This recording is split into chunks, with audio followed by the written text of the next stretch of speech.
Previously on Dice Versa.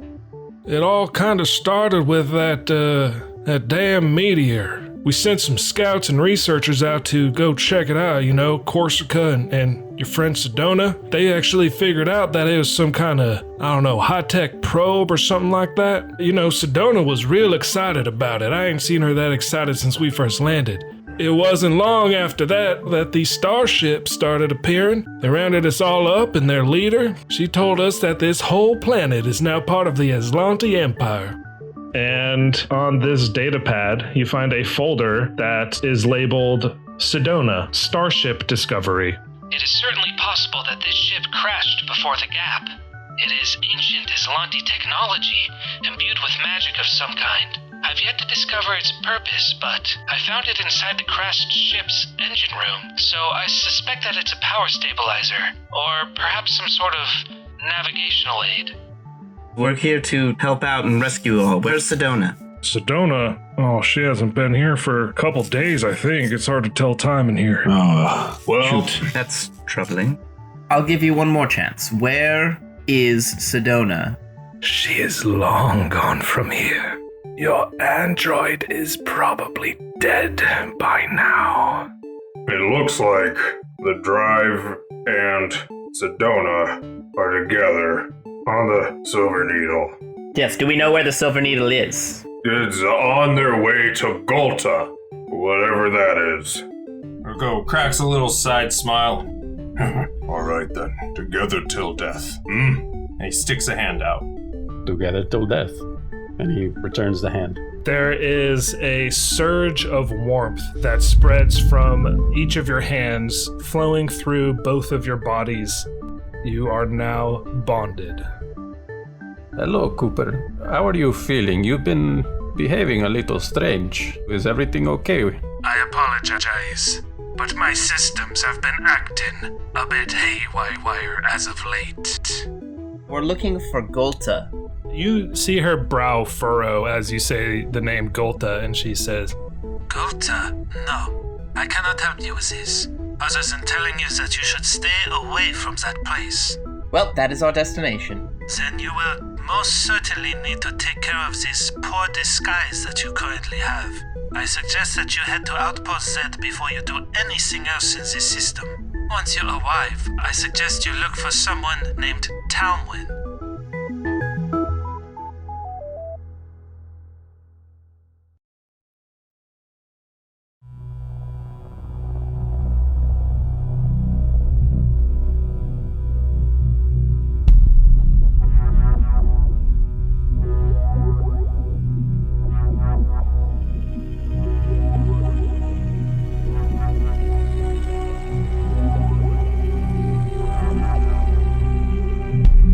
A few hours after parting ways with Seancy, you begin approaching the coordinates of Outpost Zed. It's an old industrial space station that spins lazily as it orbits Nis, and you can see drones and other small crafts zipping around the station, landing and departing from the 6 orange docking arms that stretch out from the center of the station. And as you approach, an automated docking system hails the Sundering Eclipse and directs you to an open dock on one of the 6 arms. Looks like we'll be heading to the station soon. Let's see if we can't find this Talmarin person, yeah? Maybe they can help us get a disguise for the Sundering Eclipse. Yes, that might be best. Yes, so let's see if we can't get some supplies and maybe, find out where this person is.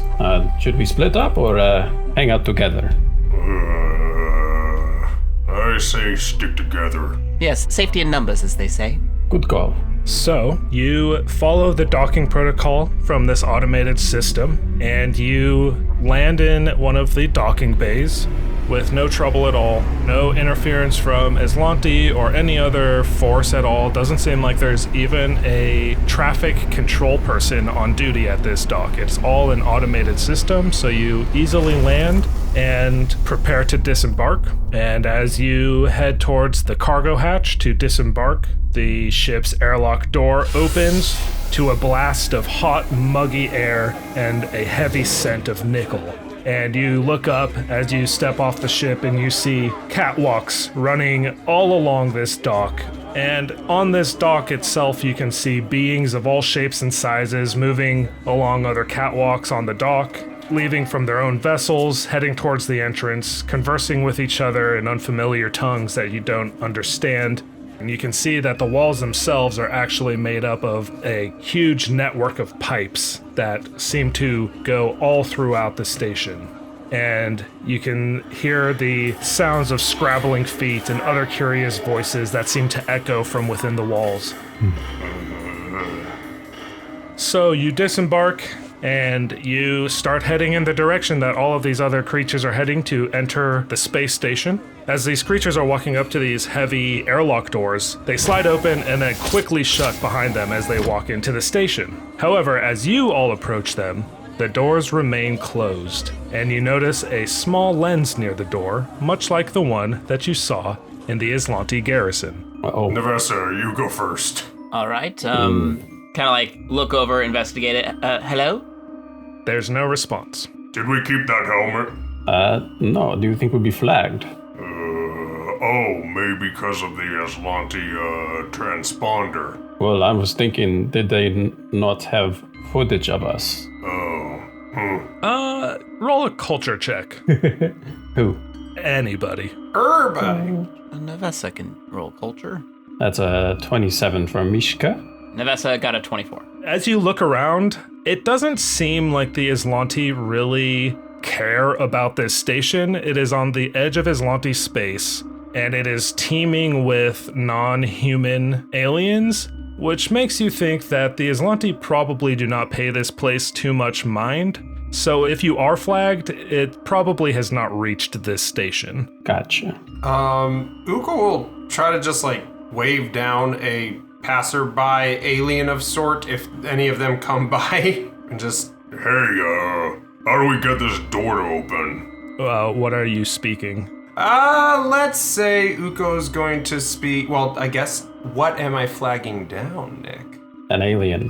You flag down a four-armed creature that's walking towards the door that you recognize to be the same species as Seonsi was. And she spoke to you in both Azlanti and Common. Since we're in Azlanti space, I'll lead with Azlanti when I say that. Okay, so the alien that you're talking to, they just look at you kind of curiously and they step towards the door and it slides open for them and they say, your biosignatures must not be in the system. Oh, right. And, how could we, do that so we don't have to do this whole thing again?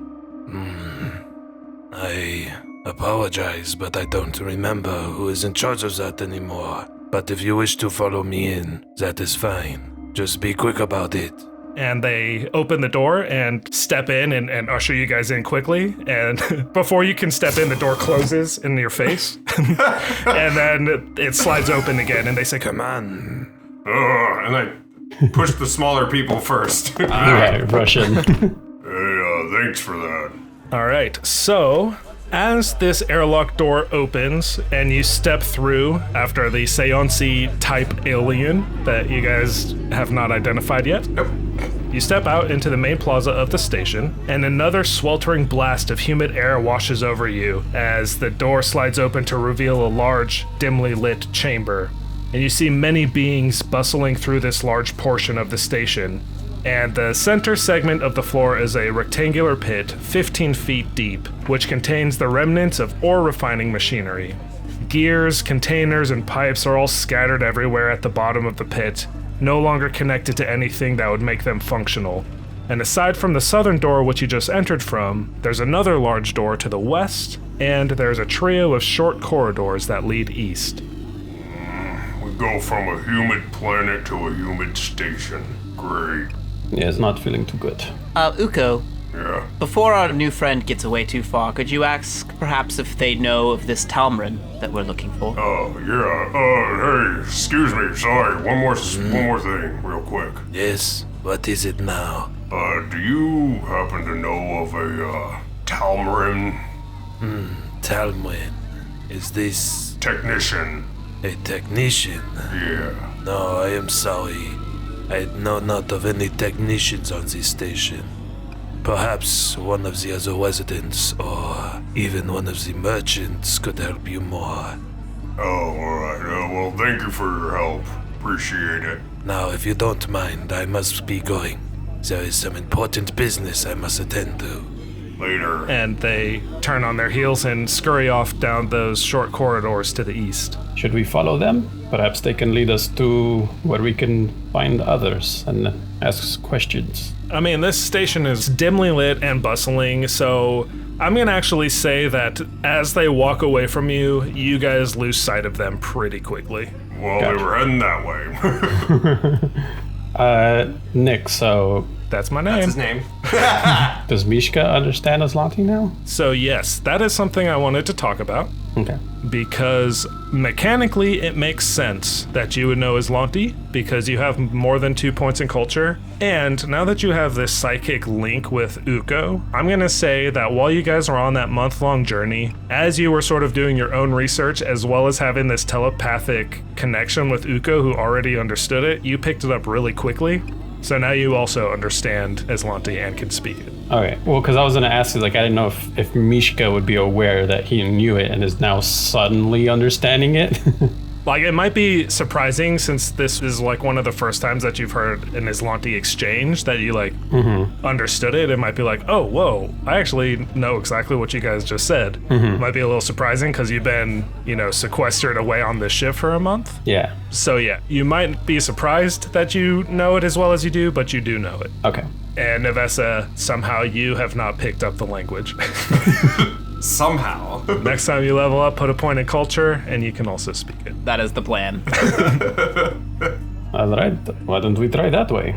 Yeah, couldn't hurt to just explore. Sure, why not? Yeah. Alright, Uko will follow the group because he's tall so he can have an eye on the two of them. As you guys make your way through this main chamber, please make some perception checks. Rocks fall, we die. Who left those rocks there? Uko got a 3. 29 on Mishka, baby. Nevessa only got a 16. Nevessa and Mishka, as you guys are walking through this main chamber, heading down this corridor, you notice 2 creatures from a shadowy corner are keeping an eye on you. Your eyes meet, and they begin walking towards you. They do not look friendly. I'll probably notice that Uko It's just kind of looking at all the people. is just looking around. It's like, Uko, heads up. I think we have some company. Roll initiative.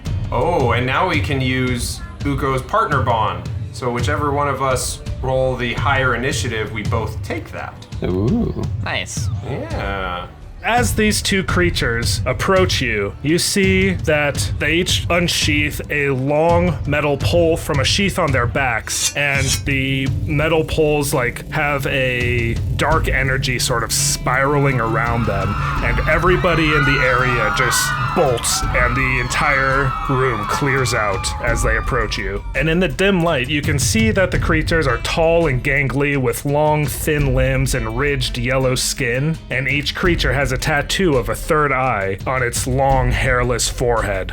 So let's get some life science or culture checks to see if you guys know what these creatures are called. Right on. So we piss off an entire empire, and now for some reason we've ticked off a cult. 20 for a culture check on Mishka. That's a 10 on culture check for Uko. Nevessa got a 5 for life science. We did halvesies. You can roll a culture as well, Nevessa. All right. Why is my culture so big? And that is an 18 for Nevessa's culture. So, Nevessa, you don't know much about their biology, but you have heard of these, as has Mishka. They are called Dralix, and they're fairly rare in the Pact Worlds. You don't know too much about them, like I said, but you do remember that their religion has something to do with death or decay. Something like the death of the universe, or something like that. Oh, no big deal. Something like that. Along those lines. Cool. Well then.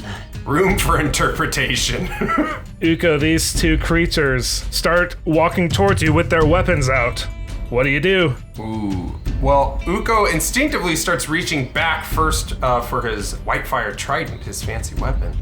But once he sees that dark kind of glow on their pointy sticks, he's actually gonna reach to his hip and swing out his fancy new curved blade, his interesting weapon. He's gonna give it a real test run now. All right. So yeah, you unsheath that dark carbon steel blade with the nice like lime green inlay on the blade that you got from Lieutenant Sharu, and you give it a bit of a flourish. Yeah. And it feels real nice now that you've repaired it. And I made it fit my hands a little bit. Modified it to fit your big frame. Now, since I'm still big, I still have at least a 10-foot range. That is true. From here, I'm just gonna slash out at that one right next to me there. Okay. Uko rolled an 18 to hit for 17 damage. Holy shit. That definitely hits. And okay, yeah. Jesus. A giant dragon just totally did that quick samurai. Yeah, you pull the blade out and slice him in one fell motion, just one quick motion, slicing him across the torso, and he stops in his tracks and like seizes up a little bit, and after a moment you see some dark blue blood start staining his tunic, and his eyes go wide, and he's looking real rough as the color just drains from his face. And Uko just... All right, Mishka. Mishka's just seeing that. He's just gonna be like, hey, okay, all right, hey, I think you and your friend need to back up. We're not here to cause trouble. Oh yeah, diplomacy. We have that. Wait, what are you speaking? I guess in Azlanti. They do not seem to care about what you are saying, and the one in front of you just continues approaching. All right. Peace was never an option. Is talking an action of sorts in the Finder games? Talking is not, depending on like the situation, I might make an intimidation or diplomacy check be your action, but typically I won't, depending on, again, the significance of what you're doing. Right, okay, understood. Could I tell if he understood me in Azlanti? Make a sense motive check. I'm good at those, I think. Ooh, that's a 29. It looked like he understood you, but he did not care about what you were saying. Gotcha. What a jerk. Then I will not repeat myself. Yeah, after saying that, Mishka will just hang back, hoping he comes to his senses and keeps his hand on his knife. All right, so you're readying an attack if they approach you? Yeah, if they come at me in a threatening manner, I'll swipe my knife at them. More threatening than weapon drawn, angry look? Yeah, not stopping when you tell them you're not looking for any trouble. I think Nevessa will kind of follow suit with Mishka, draw her static arc pistol, and I think just in common, tell him, stand down, we don't want to have to hurt you if we don't have to. Diplomacy once again. Yeah, diplomacy once again, but can I just do it as an action as opposed to like not holding? If you would like to do a diplomacy check to convince them to leave you alone, go ahead and roll that, and that will be your action. Nevessa rolled a 28. You see his eyes dart to his friend, who is bleeding profusely now, and he stops in his tracks. So he's no longer approaching you, but he does not look any less threatening, but he does look like he's waiting to see what his friend does. All right. And as he looks up to see what his friend does, his friend drops the staff he's holding, disengages, and runs away. I think your friend is gone. Nevessa does that thing where she just has her gun kind of like point off in the other direction. It's like, okay, you can run now too.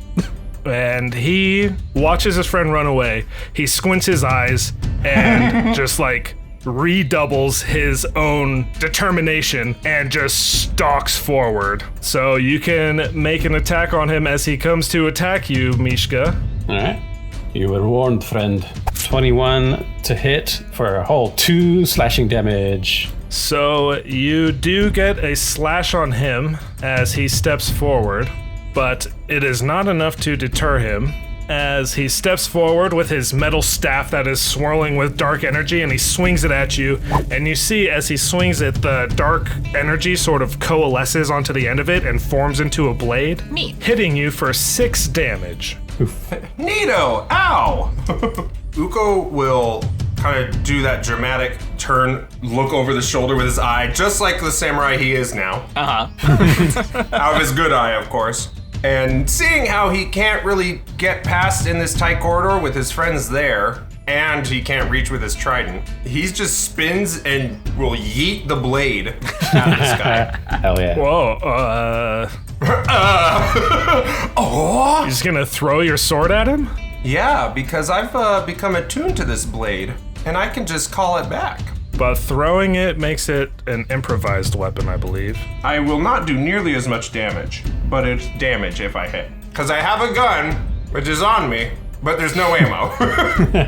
Don't worry, my next turn I will get out of your way. Thanks.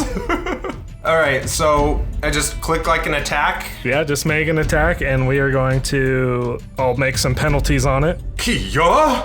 That's a 24 to hit with 10 slashing damage. So yeah, you just throw your sword. I imagine you throw it like overhead, like you're throwing an axe. Yeah, like... And it just spins end over end and cuts a clean path right between Nevessa and Mishka. Barely missing them, dealing not the full 10 damage since it is an improvised thrown weapon, but you do connect, and you do see a cut appear on the Draelic's upper shoulder where you cut it. It like sort of had to dodge its head out of the way. You know, it just like sort of leans its head out of the way and the sword flies by, but you see a pool of that dark blue blood starts spreading across its shoulder area. As he throws it, he leaves his hand out, and once it connects and keeps going, for the moment it's past him, the blade just reappears in his hand. Nice. Okay. I imagine Uko is tall enough where you just throw it over Nevessa. Yeah, I mean, yeah, you're right. But the blade is probably pretty big now. It definitely... If he had rolled a 1, it would not have gone well. Let's say that. You just cut Nevessa down. Yeah. While the blade's flying at this guy, I think Mishka's going to use the chaos of that to move behind the Dralic. And then I'm going to hit him with my knife for a trick attack. That's a 20 on the trick attack. That fails, unfortunately. And, 10 on the survival knife. That also misses as you go for a slash.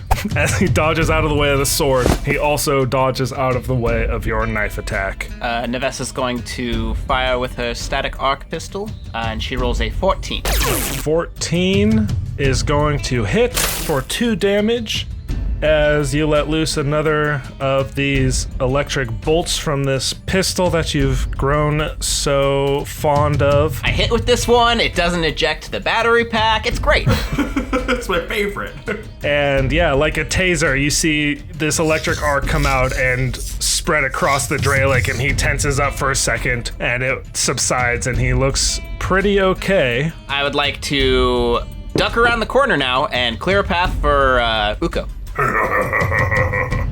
Mishka, you see him sort of curl up a little bit and like tense up as he grips his metal staff, and you see that dark energy sort of grow and undulate, and then there is just an explosion of darkness that comes out of him. I need you to make a reflex save, please. Oh boy. Mishka, no! You're good at those, right? 21. This explosion of darkness erupts out of the Dralic, and you manage to duck just in time, and a wave of dark energy just flies over you. You can feel your fur getting blown back as it flies over your head and all around you, and all of the light around you just dims completely, and you find yourself sort of surrounded in this cloud of darkness. So I'm blind right now?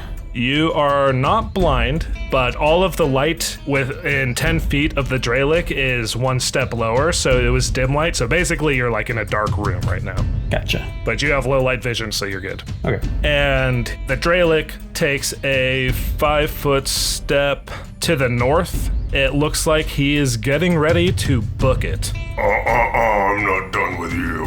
Yeah, so Uko steps forward with his chuckle. And in his hand, he just sort of flips the blade over to be on the blunt side. The not blade part? Yeah. Okay. Raises it up, brings it down. That's gonna be, if it's a 13, but -4, so 9 to hit. Yeah, so -4 since you're doing non-lethal, so 9 to hit is not going to do it. As you go to swing, it's a little awkward. This katana is definitely not meant to be swung backwards, and you've never done it before, so it's a little awkward, and it sort of fumbles a little in your hand. You don't drop it or anything, but it's awkward, and you miss. I was being so cool. It is extremely uncool looking, for sure. Damn it! Should I try to hit him with the flat end and just like swing it like a baseball bat? You know what? I'll swing you like a baseball bat. Fastball special, go. So Mishka's going to trick attack. Just essentially while the guy's trying to run away, gonna pounce on him with his knife. Okay. 30 on the trick attack. A 30 will succeed. Yeah. If he's flat-footed, I believe that's 17? No, it's a +2, so it's a 15. Okay, 15. Which connects. Total of 3 damage. Total of 3 damage. All right. When I mess with my shit, I roll high damage, but when it lands, I roll minimum. Like every time. Them's the rules. Yeah. Anything else? I'm gonna get in front of him. Oh, in that case, you would have been flanking as well, but doesn't matter because you already hit. Yeah. So I get in front of him, just like, where do you think you're going? Nevessa's going to pop back around the corner, and she's just going to take another shot with her arc pistol. That is a 17 for 4 damage. A 17 connects for that 4 damage. All right. Nevessa's rolling higher damage than me. It's a static arc pistol, man. The Dralic takes the disengage full action and books it away as well. All right. Mishka will let him go. I wonder what the hell that was about. Uko's gonna turn around. Excuse me, Nevessa. And go pick up that guy's staff that he dropped. As you grab it, you see that dark energy swirling around it. Let's see. I guess roll a culture check? Question mark? Yeah, roll a culture check. Yeah. A 7. Yeah, you have no idea what this weapon is, but it's definitely a staff that is swirling with dark energy. It's definitely a weapon. This is a weapon. Another trophy for your collection there. Maybe. I'll hold on to it. As you sort of swing it around, every time you swing it, you see that the energy coalesces into a different shape on the end. So, like, the first time you swing it, it turns into a blade. The second time you swing it, it turns into a spear. The third time you swing it, it turns into, like, the end of a mace. Ooh, this is cool.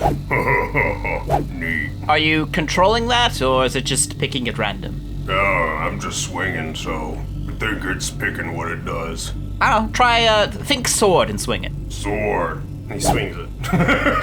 Turns into a mace. Stupid stuff. I said sword. Turns into a spear.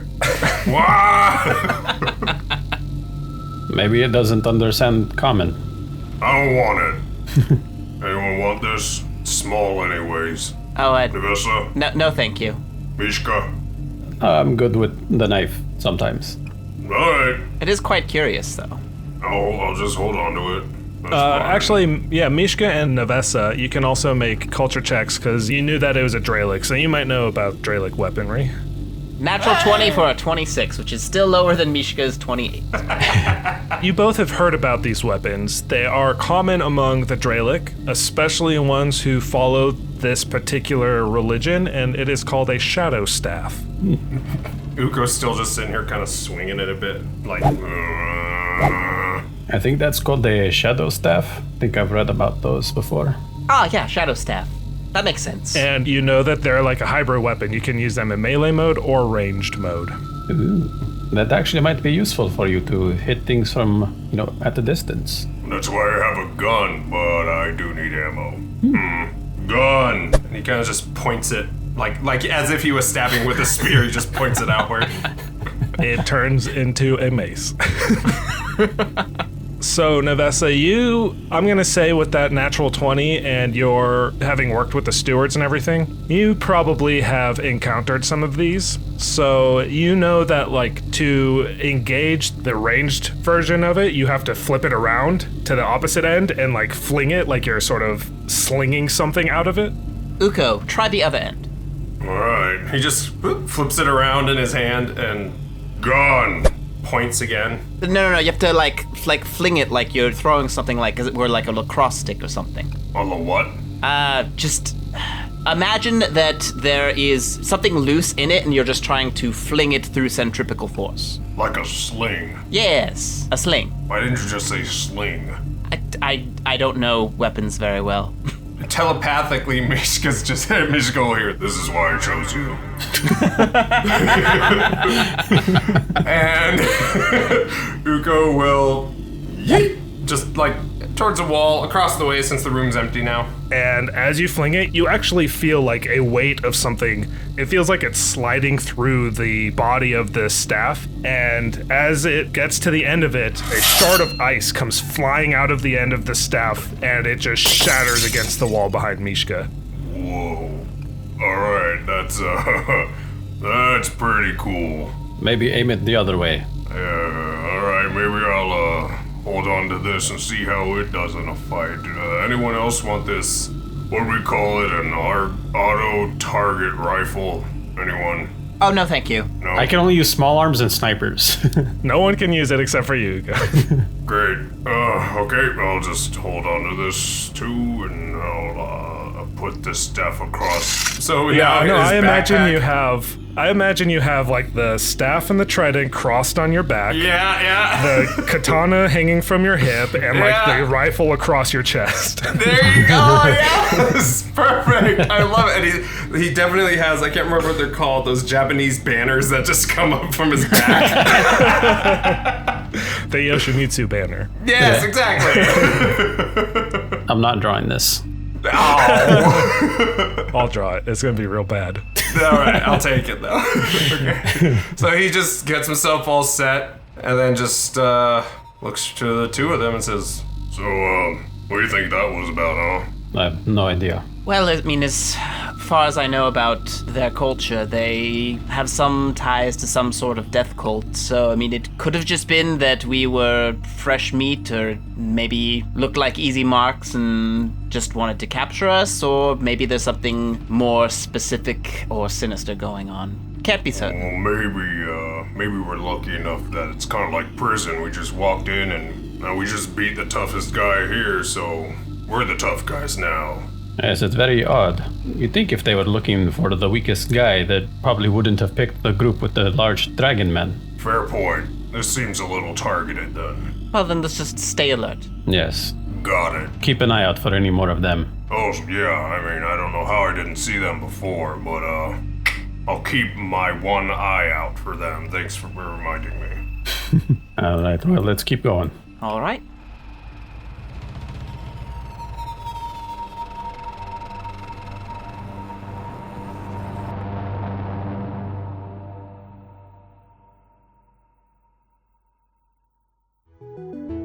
If you want more Dice Versa, check us out at patreon.com/diceversa. We release bonus content for every episode, like deleted scenes and episode commentary. You can also join our growing community by joining the Dice Versa Discord server. Find the link in the video description.